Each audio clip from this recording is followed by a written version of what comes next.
लिख लेते हैं, क्वेश्चन में तो लिखिएगा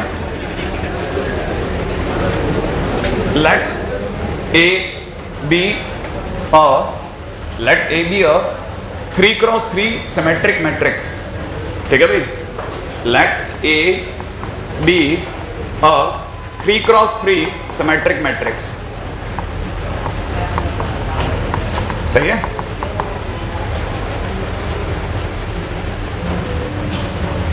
all of whose entries are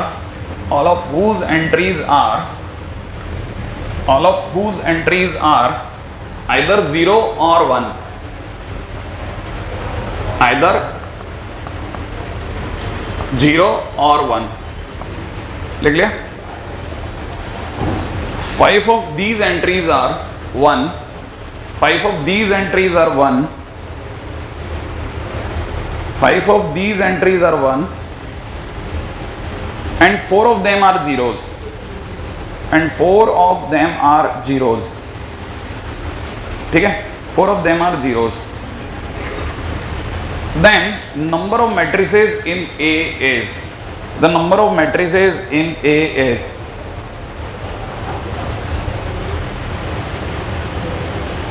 ठीक है। हाँ भाई, अब मैं आपको ये बता दूं कि हमारे पास में जो A है ना, वो अपने आप में 3x3 मैट्रिसेस है। अगर ये 3x3 मैट्रिसेस है तो ये मान लेते हैं A B C D E F G H I, ये मान लें भाई, ये अपने आप में 3x3 मैट्रिसेस है। अच्छा, दूसरी बात ये सिमेट्रिक है। क्या कोई हल्का सा आइडिया है कि सिमेट्रिक मैट्रिक्स होने में क्या खास बात होती है? डायगोनल के इधर और उधर वाले सेम होते हैं। सही है क्या? कल अपन ने 4-2-2-1 करा था, 4-2-2-1 याद है आपको? वो 2x2 था। और अगर अपन 3x3 की बात करें तो कहना मतलब ये इसको अगर अपन यों खड़ा कर दें तो सेम आएगा। नहीं याद आया? ऐसा कुछ होता होगा? नहीं है।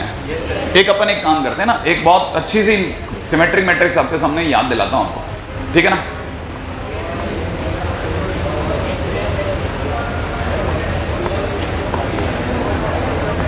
याद आ गया आपको? नहीं याद आया?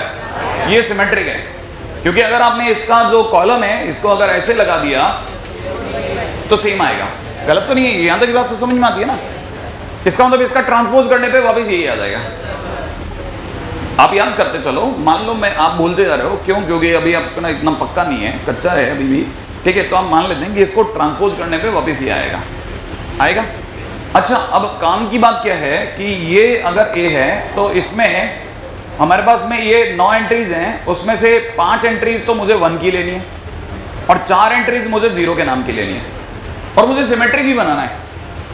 अब सिमेट्रिक बनाने के लिए समझना भाई, सिमेट्रिक बनाने के लिए आप में से कईयों का दिमाग अभी इस तरह खोलो आप कि देखो ऐसा है कि मेरे पास 4 0 है, मैं चारों 0 यहां नहीं हटा सकता, एक 0 फिर भी रह जाएगा। अगर मैंने 3 लगा दिए ना, जैसे 3 0 भर दिए तो एक 0 रह जाएगा। एक 0 आपने कहीं भी रख दिया, ऊपर के ट्रायंगल में या नीचे के ट्रायंगल में, अब सिमेट्रिसिटी बर्बाद हो गई। इतना तो समझ में आता है ना? नहीं है। मैंने मैं 3 0 डायगोनली नहीं ले सकता, लेकिन मैं 2 0 डायगोनली ले सकता हूं। मैंने मान लो कोई भी 2 0 ले लिए, यहां पे जैसे 2 0 लगा दिए लेट से, तो जो 2 0 रह गए वो जहां भी होंगे, जैसे मान लो बचे हुए 2 0 में 1 0 मैंने अगर इस जी की जगह रखा तो ऑटोमेटिकली सामने जी आ जाएगा। अभी भी नहीं आया? यहां तक बात समझ में आ रही है ना? इसका मतलब ये कि पहले तो मैं क्या करता हूं, पहले मैं जीरोस पे गेम खेल रहा हूं। कैसे 0 पे गेम खेल रहा हूं? ठीक है ना? 2 0, ठीक है, डायगोनल में फिट कर रहा हूं, ऐसे सोच रहा हूं। देखो पहला स्टेप ऐसे सोच रहा हूं, अगर मैंने 2 0 डायगोनल में फिट करने हैं तो मेरे पास तो सर 3 जगह है, इनमें से कहां रखोगे 2 0? क्या कहीं भी रख दोगे? मैंने कहा कहीं भी रख दे, बीच से कोई लेना देना नहीं है, डायगोनल से कोई लेना देना नहीं होता सिमेट्रिक का।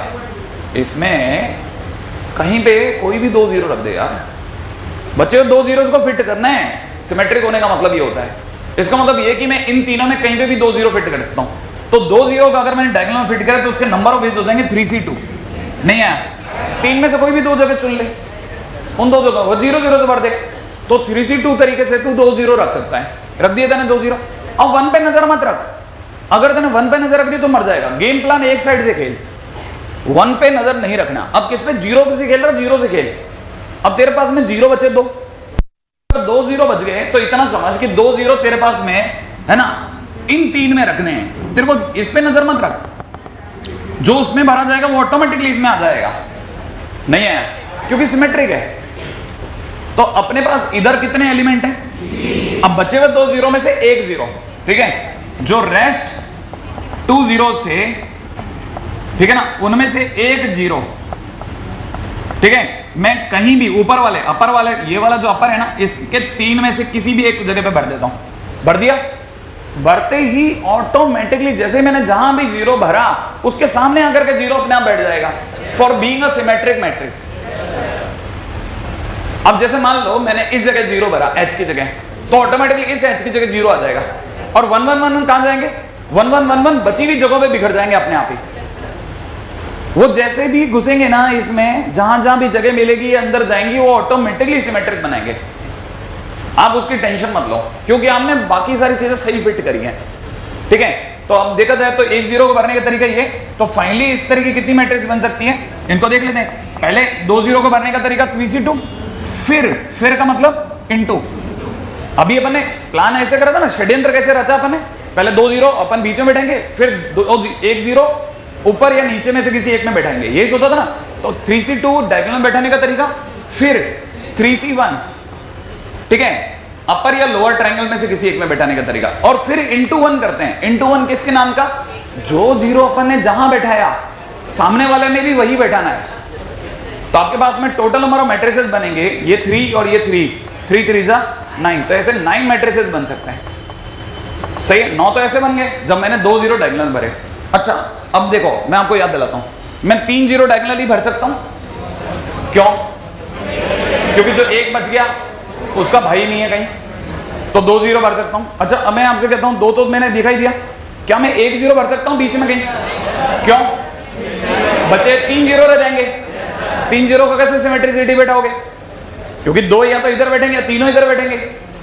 नहीं है, तो इसका मतलब ये कि अब 2 जीरो पे गेम नहीं होता। अब दूसरा, सर 1 के ऊपर गेम हो सकता है कि नहीं हो सकता? 1 पे सोचते हैं, 1 कितने हैं? 5। तो हमारे पास में गेम कैसे होगा? सुनो, अगर रुको मेरे क्वेश्चन तो सुन लो। मेरा क्वेश्चन क्या है, अगर मैं 5 के कैसे कैसे टुकड़े कर सकता हूं? 5 में से एक 1, ठीक एक 1 डायगोनल में बैठाता हूं, ठीक है। तो बच्चे ने रोक दिया, सर क्यों बैठा रहे हो पोकड़ में? मैंने कहा क्यों, क्या हो गया? अगर आपने एक 1 सर डायगोनल में बैठा लिया, इसका मतलब 2 जीरो बैठा रहे हो, क्योंकि डायगोनल में तो 3 जने बैठाने थे ना। 1 जीरो बैठाने का मतलब बचे हुए दो डायगोनल के 3 एलिमेंट में से एक जगह पे 1 बैठाओगे तो 2 जीरो बैठाओगे, वो आप बना चुके हो, क्यों मेहनत कर रहे हो? मैंने कहा बात सही कह रहा है, पॉइंट समझ में आया? इसका मतलब एक 1 वाला खेल हटाओ। अब बात करते हैं 2 1 वाला। 2 1 में क्या लफड़ा होता है? हाँ, अब आते हैं अपन अगली तरफ से 3 1। क्या 3 1 हो सकता है? तो अपन बात कर रहे हैं ऑल एलिमेंट्स 1, सही है, इन डायगोनल, सही है। तो डायगोनल में टोटल जगह कितनी थी साहब? 3। उसकी तीनों की तीनों अपन ने रिजर्व करवा ली। 3 के 3 तीनों के तीनों चुन लिए, उस जगह पे अपन ने 3 1 भर दिए। अब बचे हुए 1 कितने रह गए? 2, क्योंकि टोटल 1 कितने थे? 5 में से 3 काम में आ गए मेरे। अब बचे हुए रह गए 2 1। अब 2 1 में से एक जिधर ऊपर बैठेगा ऑटोमेटिकली दूसरा नीचे आ जाएगा। तो कहने का मतलब ये कि रेस्ट 2 में से एक को, ठीक है, ट्रायंगल में बैठा देगी बस।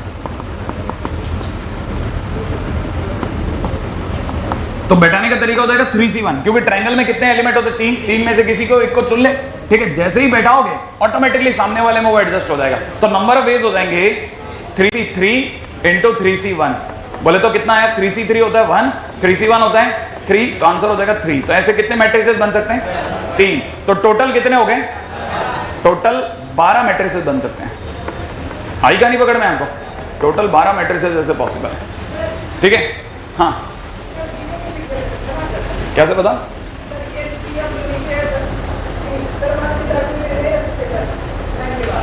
अच्छा डायगोनल में नहीं ले अपन जीरो। हाँ, तो डायगोनल में जीरो ले नहीं लेना अपन अगले केस में। कहां पे?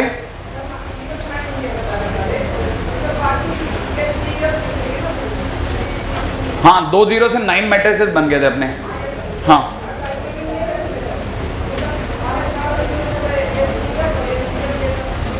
हाँ, वो जो चारों जीरो अपन डायगोनल को छोड़ के बना रहे हैं ना, वो नीचे वाले केस है, क्योंकि जब अपन ने 3 1 जब डायगोनल में बैठे हैं ना, तो इसका अंदर चारों जीरो नॉन डायगोनल में बैठे हैं। वो वही है, सेम टू सेम खेल है, ठीक है।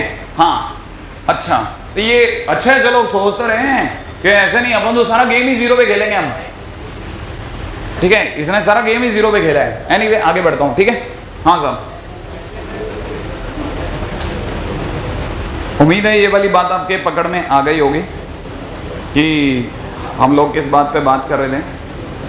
नहीं, अच्छा, कल की एक में शायद मेरे को जहाँ तक याद है, ठीक है, कि हमारी चर्चा इस बात पे चल रही थी कि properties of symmetric, skew symmetric या सिमेट्रिक, ऐसा कुछ करवा रहे थे ना, कर ली थी क्या अपन ने? कितनी लिखी थी प्रॉपर्टीज? 4, ठीक है। 1 मिनट, 5वीं प्रॉपर्टी पे आ जाएगा, और ये बहुत काम की प्रॉपर्टी है। आपकी शीट में कम से कम 2 क्वेश्चन, एक्सरसाइज 1 में, एक अपनी एक्सरसाइज 2 में, और कभी भी कहीं पे भी आता रहता है, कभी भी उछाल लेते हैं, ठीक है। प्रॉपर्टी नंबर 5, प्रॉपर्टी नंबर 5 में लिखेगा, ठीक है।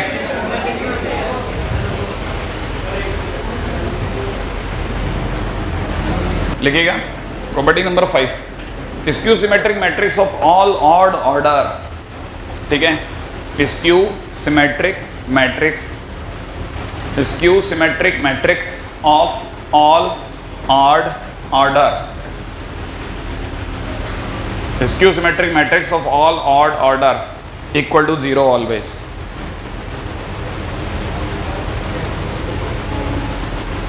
स्क्यू सिमेट्रिक मैट्रिसेस की जगह डिटरमिनेंट कर देना, गलती हो गया।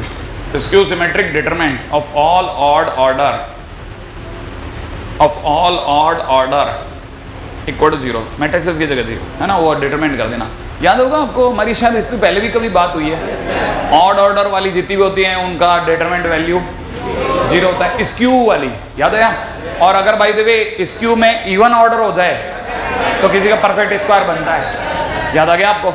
हाँ, ये बात हमारी पहले भी हो चुकी है। अब इस पे वैसे तो मैं आपको क्वेश्चन क्या बताऊं, ठीक है, लेकिन फिर भी जो एक सिंपल क्वेश्चन है जो पॉपुलर है काफी मार्केट के अंदर, वो ये कि if a plus B plus C is equal to pi, then question में दिया जा रहा है साइन ब्रैकेट में a plus B plus C, ठीक है, साइन बी साइन सी, और यहां दे रखा है minus sine B, it is 0, it is 10a, ठीक है, 10a, और ये दे रखा है कॉट a प्लस बी, ठीक है, कॉट a प्लस बी नहीं होगा, ये कॉट a प्लस बी, ये कॉस सी है, एक गलती है, कॉस सी, इसको कॉस सी कर लेना, ठीक है।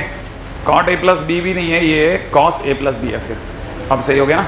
हाँ भाई, और ये दे रखा माइनस में 10a and 0 is equal to question mark, ठीक है। अब देखिए क्या बकवास और क्या बढ़िया क्वेश्चन है, ठीक है। अगर बाय द वे इसको नॉर्मल नजरों से देखा जाए तो शायद थोड़ा बच्चा हैरान हो सकता है, लेकिन जिसे पता है a प्लस बी प्लस सी पाई है वो जानता है 0 है, तो सबसे पहले तो उसने 0 भरा, साइन बी की जगह साइन बी लिखा, कॉस सी को भी हैरान नहीं किया, नीचे माइनस साइन बी को भी नहीं परेशान किया, 0 तक मस्त है, 10a पे भी आराम से है, लेकिन उसे अच्छे से पता है a plus B is equal to pi minus C. याद आ गया आपको? a प्लस बी की जगह कितना सोच रहे हैं? पाई माइनस सी। अगर आपको पता है कॉस पाई माइनस सी, तो ये बन जाएगा माइनस कॉस सी, बराबर है भाई। अच्छा, और नीचे कितना? माइनस का 10a, और यहाँ कितना? तो आपको पता है ये डायगोनल एलिमेंट 0 होना और इधर उधर के एलिमेंट का एक दूसरे का माइनस होना स्क्यू सिमेट्रिक होने की निशानी है, और ये मैट्रिक्स है कि डिटरमिनेंट है? तो स्क्यू सिमेट्रिक डिटरमिनेंट है, और skew symmetric determinant of order 3 है, सही है ना भाई। और ऑड ऑर्डर होते ही इसका आंसर विल बी 0, तो अपन लिख लेते हैं it is skew symmetric determinant of odd order, ठीक है, 3 इंप्लाइज दैट इज 0, है ना। बात कदम आगे पे बढ़ी है, ठीक है। नेक्स्ट पॉइंट के ऊपर बात करते हैं। हाँ भाई, अगला पॉइंट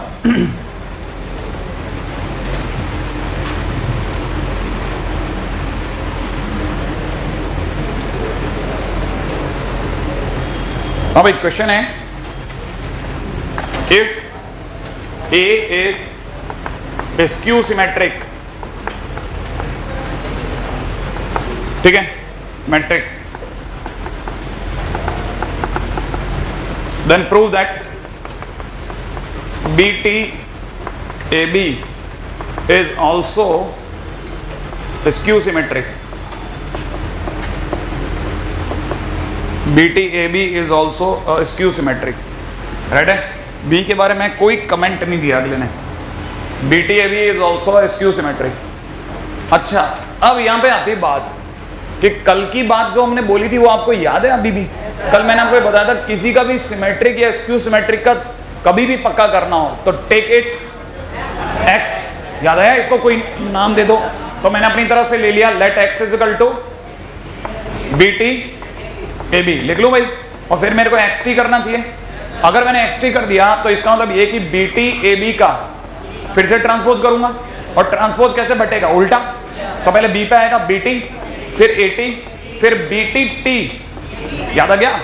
ऐसे बटेगा। BT का तो कुछ कर नहीं सकते, लेकिन AT, हाँ, क्योंकि A अपने आप में स्क्यू सिमेट्रिक मैट्रिक्स है, इसलिए A का ट्रांसपोज -A होगा। तो यहाँ पे मेरे को -A फिट करना चाहिए, और BTT B बन जाएगा। और अगर ये B बन गया तो क्या होता है? ये माइनस आगे पीछे बाहर ही आएगा।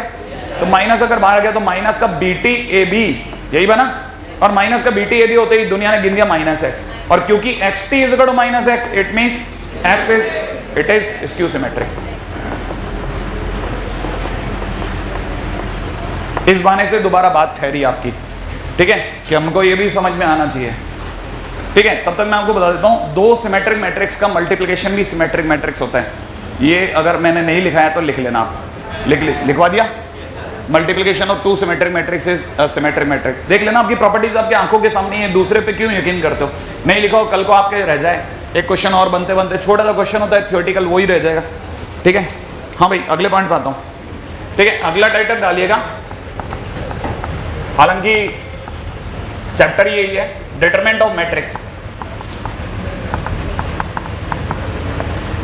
ठीक है, लिखिएगा determinant of matrix. It is possible for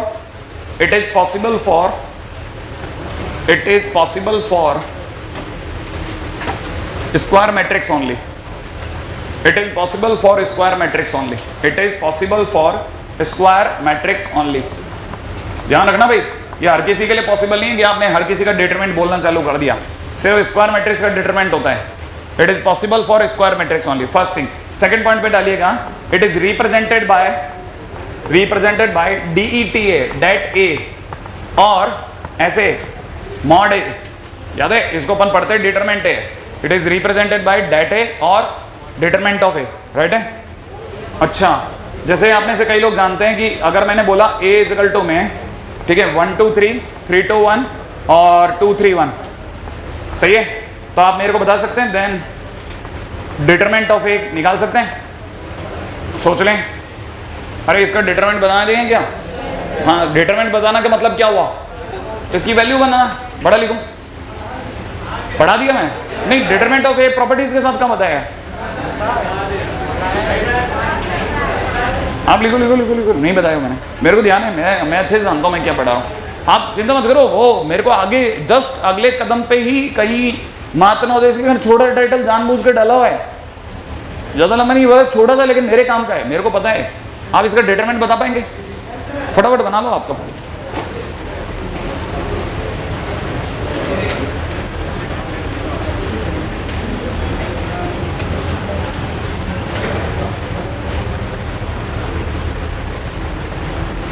हाँ भाई, किसी को बना? क्या आप ये जानते हैं कि इसका डिटरमिनेंट बनता कैसे? डिटरमिनेंट A बनाने का मतलब हो गया आपको बस ये 1 2 3 3 2 1 और 2 3 1 ऐसे ही होगा। 1 इंटू -1, सही है भाई, -2 इंटू 1 प्लस में 3 इंटू 5, सही है भाई, 15 माइनस 3 बोले तो 12। क्या ये बात सही है? तो डिटरमिनेंट A निकल गया। नहीं, आगे बढ़ना है, लिखिएगा फटाफट से प्रॉपर्टीज। प्रॉपर्टीज में पहली प्रॉपर्टी आपकी देखी हुई है 100%, किसी के ट्रांसपोज का डिटरमिनेंट निकालना और उसका खुद का डिटरमिनेंट निकालना इक्वल है, सही है ना भाई? हाँ भाई, सेकंड प्रॉपर्टी, बस मेरे को एक बात लिखवाते जाना है, कोई कांस्टेंट अगर ए के साथ मल्टीप्लाई हो रहा हो तो ये बाहर आएगा और k की पावर n बनाएगा। हाँ, ये हमने अलग अलग जगहों पे लिखवाया है। अब अपन क्या एक साथ लिखवा रहा हूँ बस मैं, बहुत सारी जगह पे बिखेर के, जैसे ट्रांसपोज के टाइम पे ट्रांसपोज के लिए गा दिया मैंने। अब मैं क्या सबको इकट्ठा कर रहा हूँ ताकि क्या है कई डिटरमिनेंट के नाम पे भी रह जाए। ठीक है, अगला हो जाएगा, ये बात देखो मैंने बताई है लेकिन कहीं पे लिखवाई नहीं है। Determinant A B is equal to determinant A determinant B. सही है भाई। अच्छा, फोर्थ नंबर पे एक और इंटरेस्टिंग बात, डिटरमिनेंट ए बी बोलो या डिटरमिनेंट बी ए निकालो, एक ही बात है। सही है, डिटरमिनेंट ए डिटरमिनेंट बी करें आगे, अगले पास जाइए नेक्स्ट। ठीक है, पांचवें नंबर पे determinant of diagonal d1 d2 d3। अगर कभी भी डायगोनल d1 d2 d3 का डिटरमिनेंट निकाला जाए तो answer will be d1 into d2 into d3। सही है, हो गया। हाँ भाई, अब अगले टाइटल पे आ जाओ। अगला title is adjoint of determinant. Adjoint of determinant बेवकूफ है। हाँ गधा, क्या लिखा था तुमने? Adjoint of matrix. नहीं, वही सोचो मैं बोलने के बाद मैंने कहा क्या लिख रहा हूं मैं। ठीक है, एडजॉइंट ऑफ मैट्रिक्स। हाँ, क्योंकि डिटरमिनेंट को कोई एडजॉइंट वेडजॉइंट नहीं होता, कुछ भी लिख रहा था। ठीक है, तो एडजॉइंट ऑफ मैट्रिक्स पता चल गया। इस बहाने से आपको भी पता चल गया, अच्छा डिटरमिनेंट का एडजॉइंट नहीं होता क्या? आप सोच रहे हैं जिसका मर्जी एडजॉइंट बुलवा लो, क्या फर्क पड़ता है। ठीक है, अपने को कौन सा पता है। ठीक है, हाँ, तो एडजॉइंट ऑफ मैट्रिक्स। ठीक है, सबसे पहली चीज समझना भाई, हर किसी का एक नाम होता है ना, इसका भी नाम है। It is represented by adjoint of A, ऐसे लिखते हैं भाई, है ना, एडजॉइंट ऑफ ए। आ जाइए बात, है ना। अब ये एडजॉइंट ऑफ ए होता क्या है साहब? ठीक है, देखिए साहब, ऐसा है कि अगर ए जो है, ऐसे समझिएगा, अगर ए जो है वो अपने आप में नॉर्मली अपन ये कहते हैं ना ए I J M cross N, ए को ऐसे पुकारते ना ए आई जे। तो जिस दिन हम लोग इसका कोफैक्टर बना लेते हैं तो कोफैक्टर से जो मैट्रिसेस बनती है वो सी आई जे बनती है, और सी आई जे से जो मैट्रिसेस बनेंगे उसको सी बोलते हैं।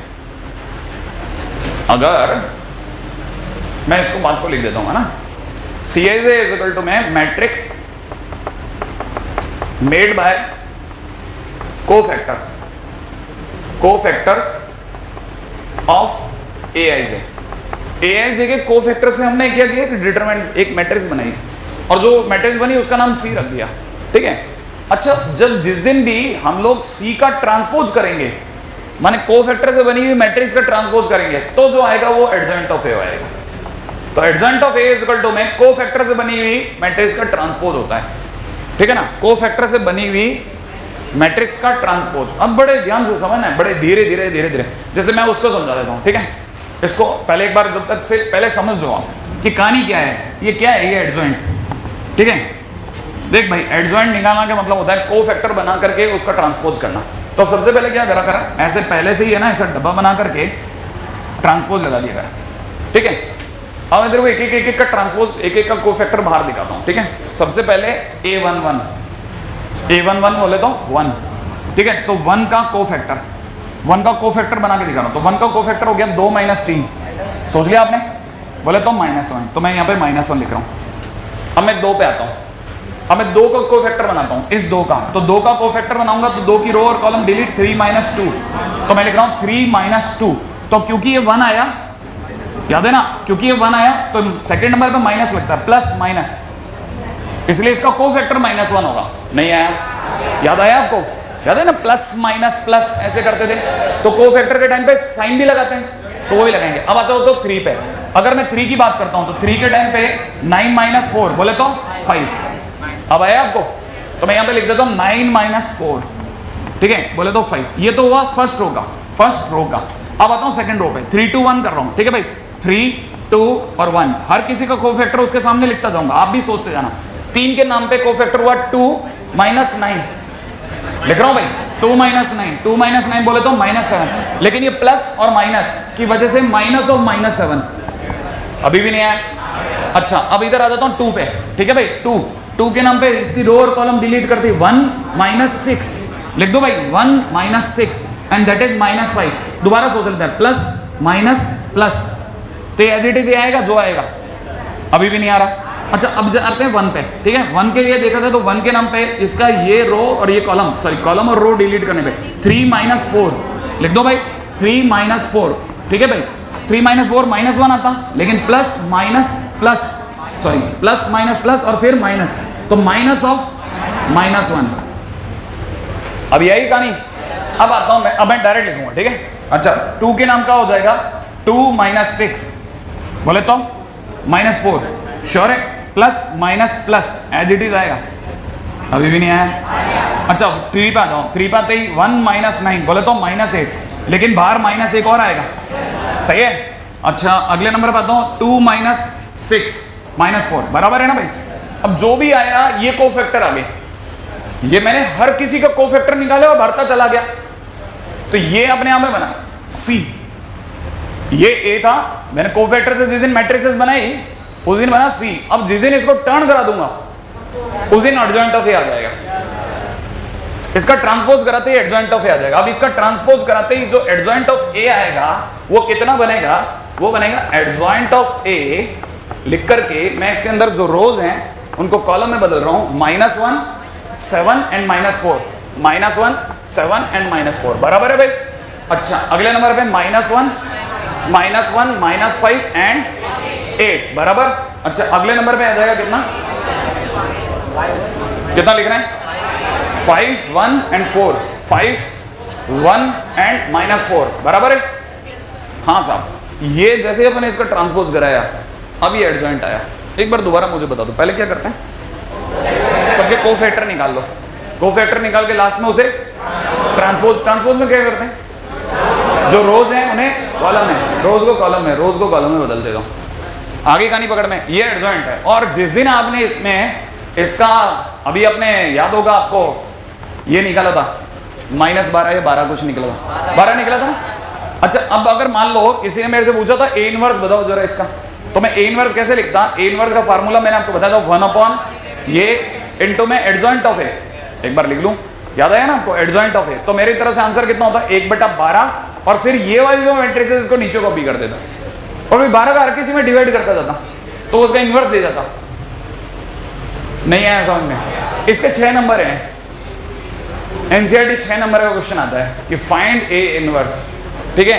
अच्छा ये जो है ये बाय फार्मूला है, इसके सिवा एक और तरीका होता है, वो होता है क्या कहते हैं, एलिमेंट्री रो ट्रांसफॉर्मेशन, ठीक है। अपन उसमें बाद में बात करेंगे, पहले आप यहां तक एडजॉइंट ऑफ A तक लिख लो, ठीक है। माने आप एक कदम दूर हो बस आप A इनवर्स निकालने से, ओरिजिनल तरीके के। आ जाइए फटाफट से,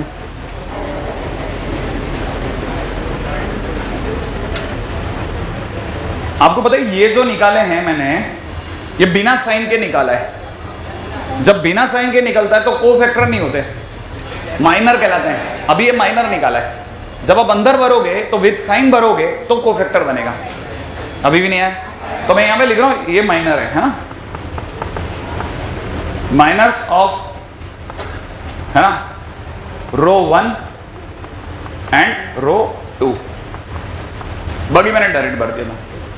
और माइनस को अंदर भरते टाइम पे माइनस को प्लस माइनस का ध्यान रखा है, बहुत ही बढ़िया काम है क्योंकि फ्री का नंबर देता है, थोड़ा पेशेंस से खेलना है। अब मैं आपको क्वेश्चन दूंगा, एक आप एडजॉइंट मेरे को निकाल के बताइएगा।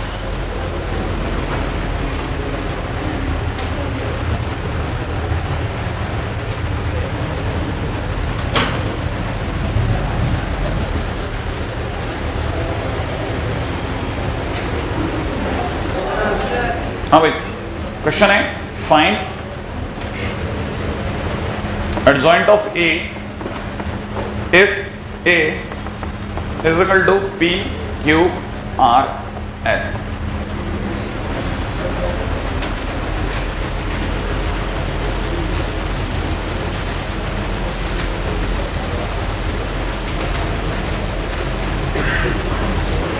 हाँ भाई, ये तो बना ही लिया होगा ना अब तक, या अभी भी नहीं बना पाए, हाँ भाई, कितने लोगों ने बनाया? इतना छोटे का तो बनाओ यार, इसका तो कम से कम पहला आपका एडजॉइंट है, पहला और शायद कईयों का आखिरी होगा, ठीक है, बाकी तो सीधा पेपर में बनाएंगे वो, ठीक है। अब जरा इस पे भी दिमाग लगा लो। एडजॉइंट निकालने के लिए पहले क्या निकालना पड़ता है? तो पहले कोफैक्टर डिटरमिनेंट मैट्रिसेस बना ले। अच्छा, कोफैक्टर के टाइम पे P का S श्योर है? अब आ जाते हैं Q का R, लेकिन R का जगह -R। अच्छा, R का कोफैक्टर Q, लेकिन लिखेंगे क्या? -Q। और S का T।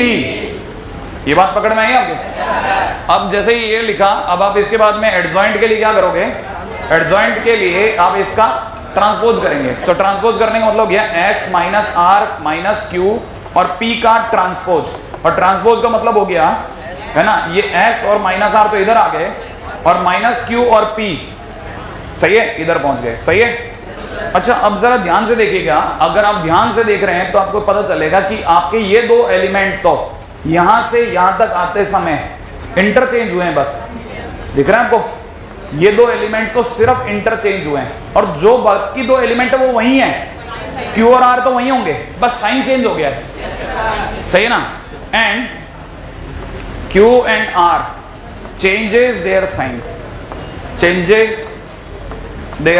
sign, अब आप में से जिसको ये बात समझ में आ गई, वो आप सोचना चालू करो कि अगर कल को 1579 होता, देन एडजॉइंट ऑफ ए, कई जने खटाखट सोच सकते हैं, हाँ भाई 1 और 9 वही रहेंगे, चेंज 9 और 1 कर दूं, और 7 और 5 के आगे माइनस लगा देता हूं, सही है। तो अपने आप में 2 ऑर्डर की डिटरमिनेंट मैट्रिसेस देना तो एक तरह से फ्री गिफ्ट देना है कि भाई आप बच्चा अपना समय बचा ले अपना, ठीक है। आगे बढ़ेंगे, नेक्स्ट पॉइंट जिनका ये बन गया, ठीक है, उनके लिए अगले पे आते हैं। हाँ जी साहब,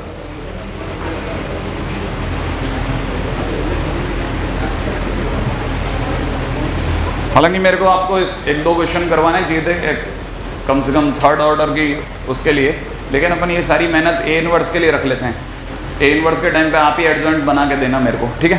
तब तक आते हैं इसकी सबसे जबरदस्त जगह, ठीक है, पूरी मैट्रिसेस इसी कारण डराई जाती है कि आपको याद है कि वो मैट्रिसेस में प्रॉपर्टीज आती हैं, और वो प्रॉपर्टीज एक प्रॉपर्टी अपने आप में एक क्वेश्चन है, ठीक है। Properties and their proof. आगे बढ़िए, ठीक है, प्रॉपर्टीज एंड देयर प्रूफ। उसमें पहले नंबर की प्रॉपर्टी है A into adjoint of A is equal to AI। इसका उल्टा भी सही है, adjoint of A into A, पहली प्रॉपर्टी, ठीक है। याद दिलाता चलता हूं, धीरे धीरे सोचिएगा।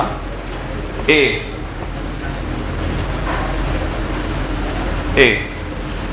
ठीक है, A11, A12, A13, सोच लिया, dash dash dash dash dash dash, यहां तक बराबर है?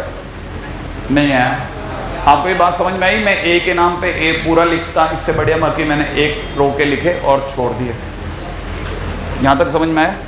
अच्छा, एडजॉइंट ऑफ A के नाम पे मुझे क्या करना था? इनके कोफैक्टर लिख करके ट्रांसपोज करने थे। तो जब मैं इनके कोफैक्टर लिखता तो A11 का कोफैक्टर होता C11, C12, C13 बनता, लेकिन ट्रांसपोज करते ही रो किस में बदल जाती? कॉलम। तो यहां लिखना चाहिए C11, C12, C13। अभी भी नहीं आया समझ में? अच्छा, बाकी सब मैं छोड़ रहा हूं, ठीक है, बाकी 2 चीजें मैं छोड़ रहा हूं। अच्छा, जैसे ही मैं इसका और इसका प्रोडक्ट करूंगा तो इसका मतलब मैं इन दोनों का भी मल्टीप्लाई करूंगा, इसकी मल्टीप्लाई इससे करते ही कोई भी एलिमेंट जब अपने कोफैक्टर से मल्टीप्लाई होकर के ऐड होता है तो आप में से किसी को याद होगा वो अपना डिटरमिनेंट वैल्यू दे देता है, और गलती से अगर दूसरे से मल्टीप्लाई होता है तो 0 दे देता है। याद आया आपको? हमारी इससे बात हो चुकी है, याद आया? तो अपने आप में एक डिटरमिनेंट दे देगा। तो जैसे ही ये पास वाले से मल्टीप्लाई होगा 0 देगा, जैसे ही पास वाले से मल्टीप्लाई होगा 0 देगा। अभी भी नहीं आया? अच्छा, जैसे ही सेकंड रो पे आया था तो सेकंड रो वाला इससे मल्टीप्लाई होकर 0 देता, लेकिन इससे मल्टीप्लाई होकर के डिटरमिनेंट A देता, नहीं आ रहा। और उसी तरह से ये रो वाला जिस दिन इससे मल्टीप्लाई होता फिर 0 देता, थर्ड रो वाला फर्स्ट से मल्टीप्लाई होकर 0 देता, थर्ड रो वाला सेकंड से मल्टीप्लाई होकर 0 देता, और थर्ड रो वाला थर्ड से मल्टीप्लाई होकर। अभी आया? अब आप में सभी को पता होगा, ठीक है, ये मैट्रिसेस चल रही है, ठीक है ना। मैट्रिसेस में जब सबसे कोई चीज कॉमनली मल्टीप्लाइड होती है तब कॉमन आती है। ये कोई डिटरमिनेंट नहीं है कि एक रो या एक कॉलम में से बाहर आ जाएगा, क्योंकि सबसे डिटरमिनेंट है मल्टीप्लाइड है। क्योंकि जीरो में पता नहीं चल पा रहा हमें कि जीरो की, क्योंकि किसी से भी मल्टीप्लाई करो जीरो ही आता है, तो हम मान सकते हैं कि सबकी डिटरमिनेंट ए से मल्टीप्लाई है, तो मैं डिटरमिनेंट ए कॉमन ले सकता हूं। अगर मैंने कॉमन ले लिया तो खुद की जगह 1 0 0 0 1 0 0 0 1 छोड़ के जाएगा। क्या ये बात सही है? और इससे दुनिया सही है।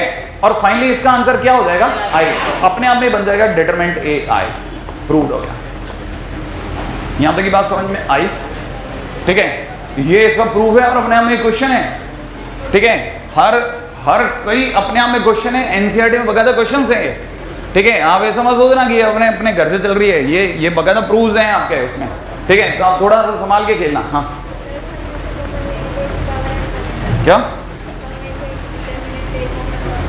सब में से डिटरमिनेंट ए कॉमन? अरे वो मैट्रिसेस में सब में होता है तब कॉमन लेते हैं ना। हाँ, वैसे मल्टीप्लाई भी सब में होता है।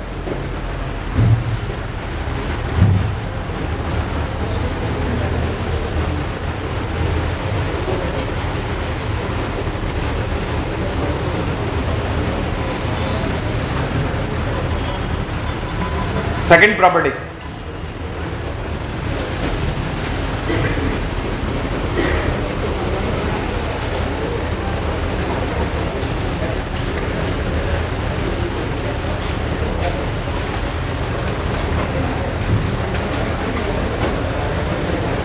बहुत काम की चीज है, बड़े धैर्य के साथ समझना।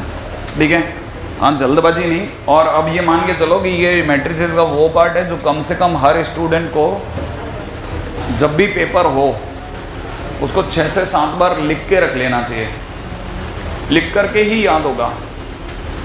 ठीक है, आपको अपनी याददाश्त पर भरोसा तो होगा ही, है कि नहीं? पूरा भरोसा होगा तो आपको ये तो पता ही होगा कि अब इससे एक ही तरीके से कॉन्क्वीर किया जा सकता है कि बार बार लिख करके क्रैम करी जाए चीज़ों को। कुछ चीज़ों को तो क्रैम करना ही पड़ेगा, क्योंकि अंडरस्टैंडिंग का भी एक लेवल है। अंडरस्टैंडिंग हो गई, अपने को समझ में आ गया, हाँ सही है, बराबर है, अच्छा लग रहा है, ठीक है, समझ में आ गया, लेकिन वापस पूछा गया, फिर बोल दूँ, फिर समझ में नहीं आ रहा क्या बोल रहा था। तो स्टार्ट कैसे करेगा ना, वो आपको बार बार है ना, स्ट्राइक ही तभी होगा जब आप लिख के देखोगे। ये सभी ने, हमने भी अपने टाइम में जब हमने याद किया ना तो 6-7 बार कॉपियां भरी हैं, बार एक प्रॉपर्टी पे 6 बार 7 बार, और रिपीट, और अलग अलग तरीके से रैंडमली कुछ भी अचानक उठा लिया, फिर ट्राई किया, फिर उठाया, फिर ट्राई किया, तब जाके तो याद हुआ। नंबर ऐसे नहीं आते, आपको भी पता है, जब पेपर आता है ना तो आदमी सर के बल खड़े होकर के सारे काम करता है। ठीक है, तो आपको भी बता रहा हूँ वैसा कर लेना। ठीक है, बाकी आपकी इच्छा है ना, और ऊपर वाले की दी हुई सद्बुद्धि है। ठीक है, अगला बात पे बात करता हूँ। देखिए साहब, अगला है एडजॉइंट ऑफ ए का डिटरमिनेंट इज इक्वल टू में डिटरमिनेंट ए की पावर n-1 होता है, जहां पे n जो है वो ए का ऑर्डर है। तो क्या लिखूं, ये वाली बात है ना। अब मैं आपको याद दिलाता हूं,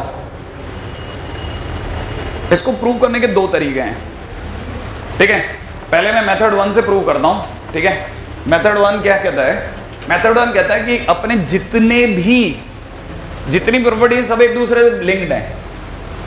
ठीक है, तो हमने पहली प्रॉपर्टी सीखी है A into adjoint of A into adjoint of A is equal to में डिटरमिनेंट ए आई। ये लिखा, ये देखा फर्स्ट प्रॉपर्टी से।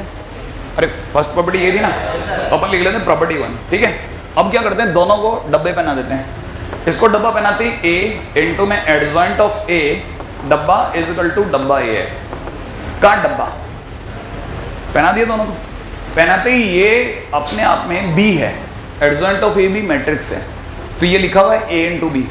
ए इंटू बी का determinant is equal to determinant A determinant B. आज ही सीखा था, या तो दोनों अपने अपने घरों में चले जाएंगे, तो यहां से आ जाएगा डिटरमिनेंट ए इंटू में डिटरमिनेंट ऑफ एडजॉइंट ऑफ ए। सही है, ये आपकी नजर में रहेगा कि बेटा तू आंसर देगा, तू मत भागना बस। ठीक है, क्यों? क्योंकि यही तो हमारे को चाहिए, है ना। अच्छा, इधर क्या हुआ, इसने भी दोनों का डब्बा अलग अलग करवा लिया, तो आपको पता लगा determinant of determinant A into में डिटरमिनेंट ऑफ आई, और डिटरमिनेंट ऑफ आई 1, तो वो भाग गया।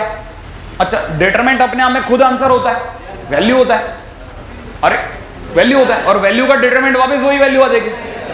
सही है। आप में से कहीं को ध्यान नहीं है, किसी टाइम पे जब हमने डिटरमिनेंट चैप्टर चालू करा था ना, तो मेरी पहली लाइन थी कि determinant of 2 is equal to 2 and determinant of -2 तो वो खुद ही बाहर आ जाता है, याद है आपको? तो डिटरमिनेंट ये जो भी अपना आंसर देगा वो खुद ही बाहर आ जाएगा, इसका मतलब आंसर बाहर आएगा डिटरमिनेंट है, इसका मतलब, और यहां से बाहर आएगा 1, और यहां सामने से क्या बाहर आएगा? Determinant A into adjoint of A। Sure है? अब मुझे कुछ छोटी छोटी चीजें अभी भी समझ में नहीं आ रही, वो खुद बाहर आएगा या एक सेकंड, बड़े ध्यान से सोच के जवाब देना, सोच के जवाब दोगे तो मजा आएगा।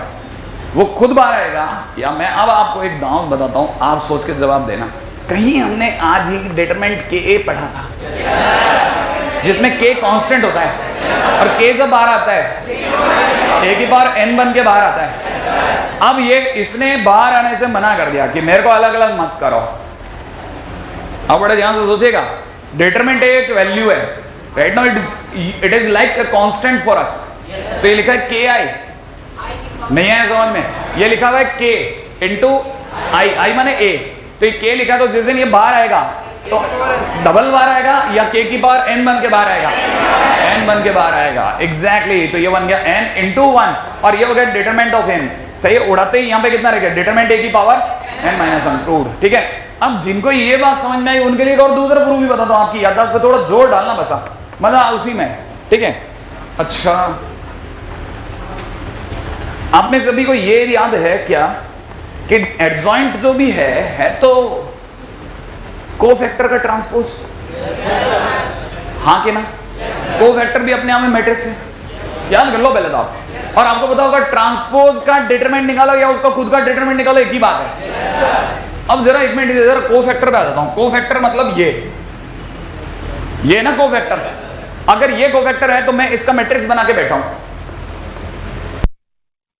आप में से किसी को याद होगा, शायद याद आ जाएगा कि कोफैक्टर का मैट्रिक्स इज इक्वल टू में ओरिजिनल में कोफैक्टर का डिटरमिनेंट इज इक्वल टू में ओरिजिनल डिटरमिनेंट की पावर n माइनस 1।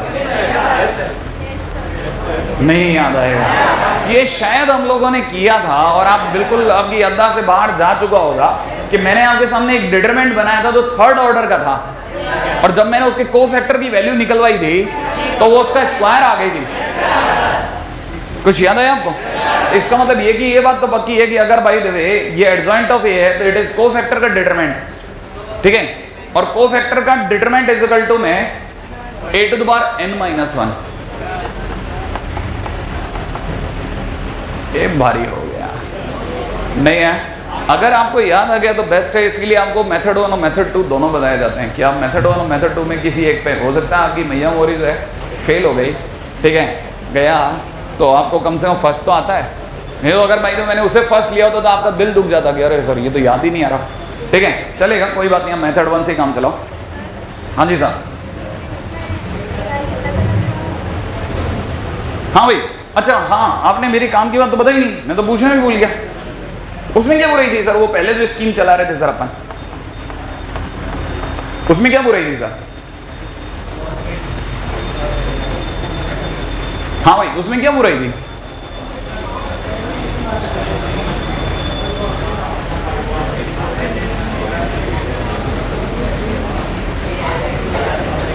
नहीं, आपको ध्यान नहीं आया? ये आप सोचो जरा, right now it is not a determinant, it is a value, और वैल्यू इज कांस्टेंट। हाँ, वो नहीं कर सकते आप। जब आप वो वाली स्कीम लगाते हैं ना तो आपको खुद को भी रोकने में आना चाहिए कि नहीं नहीं नहीं, ऐसा नहीं चलेगा, ऐसा नहीं चलेगा। ठीक है, ये पावर में n चलेगा। ठीक है, इंपॉर्टेंट पॉइंट है। इसीलिए मैंने आपको जब मैं ये डिटरमिनेंट वाले करवा रहे थे तो आप में से किसी ने टोका भी था मेरे को। मैंने आपको कहा था ये सब चीजें आपको मैं सोच समझ के करा रहा हूँ। मैंने कहा था ये सारी चीजें मेरे आगे आने वाली चीजों में यूज आती हैं, क्योंकि है ना, मैंने बार बार लेक्चर दे दे के टक्करें खाई हैं। और जब भी जैसे स्टूडेंट मेरे से कोई भी क्वेश्चन करता है ना, और मुझे ये पता चल जाता है कि उस स्टूडेंट ने मुझे यहाँ पे टोका था किसी बैच में, बोले यहाँ से 5 साल पहले भी टोका हो, तो मुझे याद रखना पड़ता है कि वो बच्चा मुझे ऐसा क्वेश्चन क्रिएट कर सकता है। तो इस जगह पे पहले से ही तैयारी करके चल तू, उसको याद नहीं आएगा। नहीं तो जैसे अभी मेरे को फिर ठोकर लगी, आपने आज आपके वाले बैच के कारण मैं याद रखूंगा ये, ठीक है, कि आपको याद नहीं आता कि इसकी वैल्यू a तो दोबारा n-1 होती है। ठीक है, अब मैं आपके लिए इस अगले बैच जो भी आएगा उसके लिए इंतजाम करके चलूंगा। ठीक है, कि भाई को पहले याद दिला, ठीक है। तो आगे कभी हमारे साथ फिर से चोट नहीं होगी। आगे बढ़ो फटाफट, ठीक है। अरे यार बहुत लेट हो जाएंगे। हाँ भाई अगले पे आ जाओ।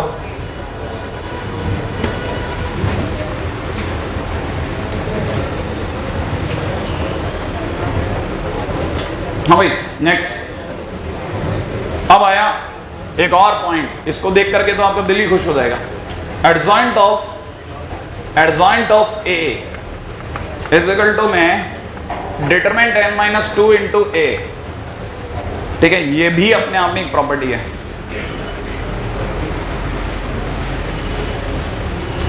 ठीक है। फिर वापस याद दिलाता हूं, हर प्रॉपर्टी पिछली प्रॉपर्टी से लिंक्ड है, सही है। हर प्रॉपर्टी पिछली प्रॉपर्टी से लिंक है। इसे जस्ट पिछली प्रॉपर्टी में मैंने ये सीखा है कि एडजॉइंट ऑफ ए का डिटरमिनेंट इज इक्वल टू में a⁻n-1 होता है। नहीं सीखा? अभी अभी सीखा है। अब अगर भाई देवे मैं क्या करता हूं, a को रिप्लेस करता हूं, replacing a by adjoint of a, replacing a by adjoint of a। अगर मैंने a को एडजॉइंट ऑफ a से रिप्लेस किया, एक मिनट बच्चा दिमाग कौन सा वाला, ये वाला है या वो वाला है? मैंने कहा दोनों, जहां भी a मैं एडजॉइंट ऑफ a लगा रहा हूं। अगर मैंने a की जगह एडजॉइंट ऑफ a लगाया तो एक मिनट जरा सोचते हैं अपन कि गाड़ी चली जाएगी क्या या अटक जाएगी? अटक जाएगी ऐसा मुझे लग रहा है, ठीक है। जरा सोच के जवाब देना, देखो जरा, क्योंकि ना देखो अगर मैंने a की जगह एडजॉइंट ऑफ a लगा दिया, ठीक है, तो कोई और प्रॉपर्टी खुलने वाली है, ठीक है। और वो प्रॉपर्टी की शक्ल कैसी होगी, अपने लिए एक नया क्वेश्चन बनने वाला है, ठीक है। रुक जाता हूं थोड़ी सी देर के लिए, RHS अननोन कर देता हूं, ठीक है। क्वेश्चन बनाते हैं। अगर मैंने a की जगह एडजॉइंट ऑफ a करा तो ये हो जाएगा एडजॉइंट ऑफ a बना, इज इक्वल टू में इस a की जगह भी लग जाएगा एडजॉइंट ऑफ a की पावर n-1। यहां तक कोई दर्द नहीं है सर, ये तो LHS है, अपने को इसका आंसर RHS देगा। अब आप में से किसी को याद आएगा एडजॉइंट ऑफ a का डिटरमिनेंट खुद a⁻n-1 होता है, हाँ या ना? और पावर में ऑलरेडी क्या है n-1, तो आंसर हो गया डिटरमिनेंट a की पावर n-1 का होल स्क्वायर। और प्रूफ ये कर लेते हैं पहले, ठीक है। पहले ये वाला प्रूफ कर देते हैं, 4th नंबर पे बाद में आते हैं, ठीक है। आ जाइए अगले पे बढ़ेंगे। हाँ भाई 4th नंबर पे आता हूं। 4th नंबर क्या है? तो सर ये नहीं लिखेंगे क्या, मतलब जो आप पहले प्रूफ कराने वाले थे वो फर्जी था क्या? आते हैं, ठीक है। एज इक्वल टू में क्या लिखा था, a की पावर n-2 a,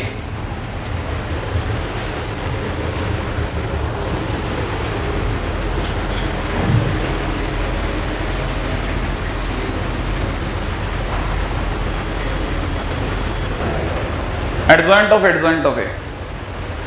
मैं अच्छे से जानता हूँ बच्चे के दिल पे कैसा ही ये आधा घंटा कैसे गुजरता है, ठीक है ना, मुझे अच्छे से पता है। लेकिन मैं ये भी बता दूँ, ये अगर जिसने पार पा लिया वो मैट्रिक्स में सहनसा है, क्योंकि है ना हर एक जना इन्वर्स निकाला जानता है, हर एक जने को एडजॉइंट निकालना आता है, हर एक जने को कोफैक्टर बनाना आता है, हर एक जना लगभग सारे काम कर डालता है मैट्रिसेस में, बस वो यहीं आके रोता है। तो आप अगर यहाँ से निकल गए तो मतलब ये कि गेम का ये आखिरी लेवल है, इस जगह को जीतने वाला गेम जीता हुआ माना जाता है, ठीक है। अब जरा इसको समझो। अब रही बात सर वो पिछले वाले ने तो कहीं और पहुंचा दिया था जरा अपने को, तो अब की बार इसके लिए क्या है, हमारे पास में है कितने हथियार? अभी से पहले वाले में ये था, उससे पहले वाले में वो था, 4 ही तो हथियार है टोटल, चौथा तो ये खुद है। तो पिछले वाले ने यहाँ पहुंचाया तो उसे पिछले वाला ही बचा, बाहर से तो कोई आएगा नहीं समझाने के लिए। तो पिछला वाला क्या कहता है, पिछला वाला कहता है a इंटू में adjoint of a is equal to में डिटरमिनेंट a आए, सही है? नहीं आया। अब अगर भाई देखिए ये है तो हम क्या कर सकते हैं, वही पिछले बार जो किया था, रिप्लेसिंग, याद आया आपको, replacing a by adjoint of a लिख दो भाई। तो इस a की जगह मैं लिख देता हूं एडजॉइंट ऑफ a, लिख देते हैं भाई, बढ़िया। अंदर क्या लिखना था, एडजॉइंट में एडजॉइंट ऑफ a लिख दो भाई, इज इक्वल टू में a की जगह पे कितना लिख दूं, एडजॉइंट ऑफ a इंटू आई। यहां तक कोई दर्द ना कभी तक मुझे नहीं लग रहा, ठीक है।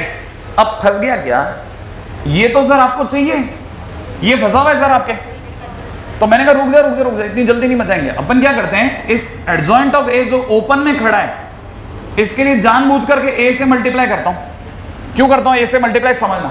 ए से मल्टीप्लाई करते ही ये हो जाएगा ए इंटू एडजॉइंट ऑफ ए। अरे सोचो, इसकी अगर अपन ने ए से मल्टीप्लाई कर दी तो ए इंटू एडजॉइंट ऑफ ए।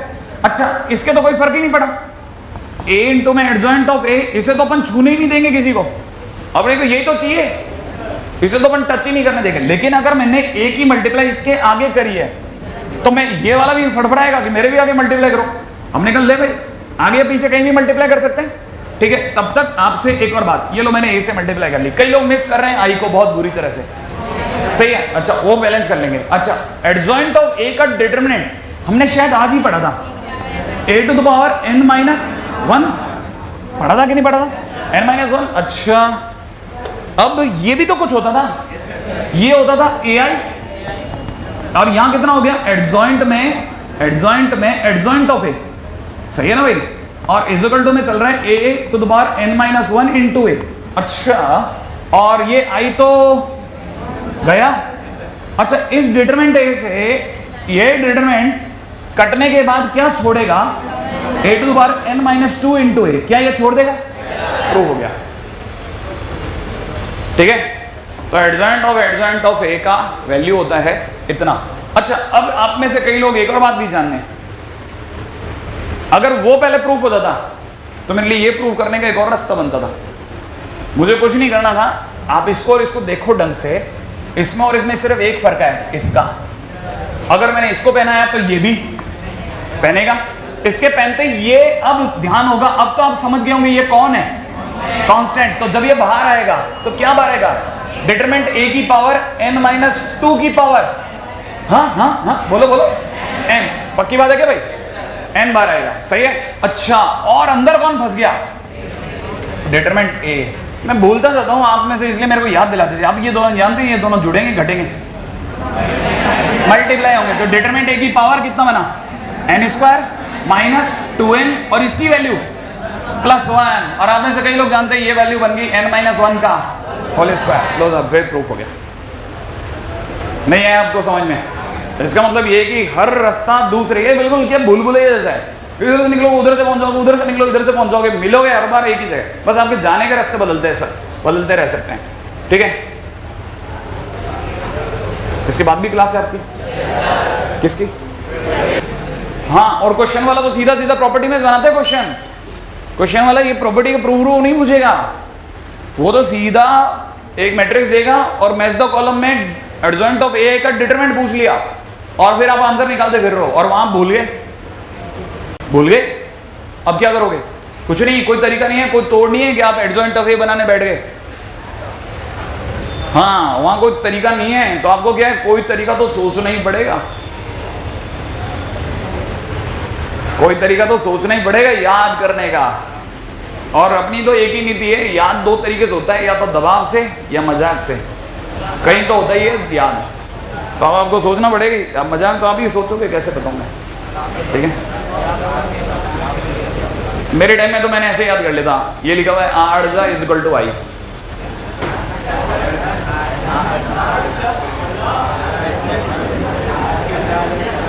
सोच लो मैंने बोल दिया होगा।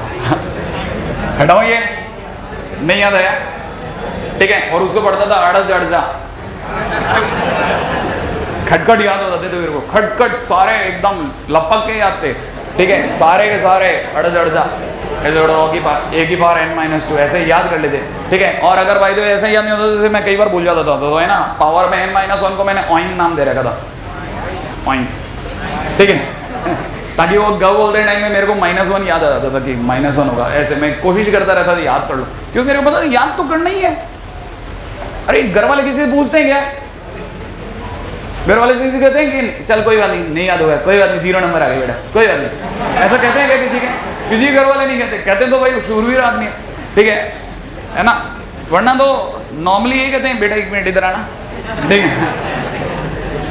अब आपको तो पता ही होगा, तो फिर आपको पता ही है, ये अब मान लो आज के दिन पे तो अपन पढ़ाई से बच गए, लेकिन बाद में कभी नौकरी भी तो करेंगे, नौकरी में फिर हमने गड़बड़ झाले कर दिए, फिर क्या होगा, फिर भी वो कहेगा 1 मिनट जरा इधर आना, ठीक है जरा आपसे बात करनी है। तो इसीलिए क्या आपको याद करना ही है, याद करना 10 साल बाद याद करोगे, कुछ और चीज में याद करोगे, किसी और जगह फंसोगे, पहले से ही कर लो भाई, काम खत्म। तो 2 चीजें याद रखना है, या तो दवा से याद करना है, वो तो दवा तो मैं क्रिएट कर सकता हूँ, ठीक है, और आपको पता ही है कि उससे बचने का फिर तरीका क्या है, भाग गए आप, ठीक है। लेकिन तो मजाक से याद कर सकते हो तो कर लेना, आप याद करके आना। तो कल के दिन का मैं आपको काम दे रहा हूं, ठीक है, आपको करके आना है क्या,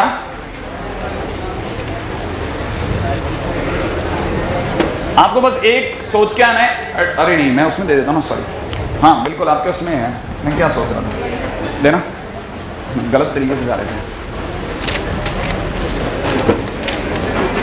अब आप आ जाओ बढ़िया चीज पे, तो अब खड़े हैं अपन, क्योंकि 2-3 चीजें जो मेरी बच रही थी वो भी हो गई।